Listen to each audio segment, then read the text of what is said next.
হে everyone, আমি অর্পিতা। আশা করি তোমরা খুব ভালো আছো। আমিও খুব ভালো আছি। তো আজকে যাব স্বামীনারায়ণ মন্দির দেখতে। তো চলো যাওয়া যাক। আর খুব পিসি রিকোয়েস্ট করেছে যে চল চল চল দেখে আসি। তো আজকে টাইম বার করে সবাই মিলে চললাম স্বামীনারায়ণ মন্দির দেখতে। আর এই মন্দিরের ভিডিও কিন্তু আমার আগের ব্লগেও আছে। তো পিসি আছে বদ্দির বাড়িতে। তো বদ্দির বাড়ি থেকে প্রথমে আলিপুর যাব, আলিপুর গিয়ে একটু বদ্দিদের সাথে গল্প টল্প হবে, তারপর বেরোবো মন্দির দেখতে। তো চলে এসেছি এইদিকে মন্দির দেখতে আমরা। এটা ওপেন হয় 4টে থেকে বিকেল। তো 4টের সময় আমরা চলে এসেছি। আর এত রোদ দেখতে পাচ্ছ, আমার চোখ মুখ দেখে আমি কি করছি। তো চলো মন্দিরটা দেখে নাও, যতটুকু পারবো ব্লগে দেখাবো তোমাদেরকে। এটা হচ্ছে মন্দিরের ভেতরটা। আর এই মন্দিরটা একদম জোকাতে স্বামীনারায়ণ মন্দির বলে সার্চ করলেই তোমরা পেয়ে যাবে।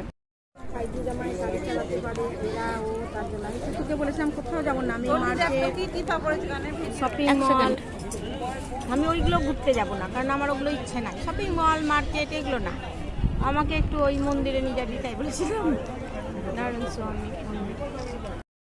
এদিকে আমরা নিচে খাবারগুলো নিয়ে নিয়েছি, ইডলি, দই বড়া, ধোসা সব কিছু নিয়ে নিয়েছি। তো চলো এবার বাড়ি যাব খেয়ে দিয়ে আমরা। তো এদিকে বাড়ি যাওয়ার পথে বেরিয়েছি। এই যে, তো ভিডিওটা এই পর্যন্তই। তোমাদের ভালো লাগলে অবশ্যই লাইক করে দেও।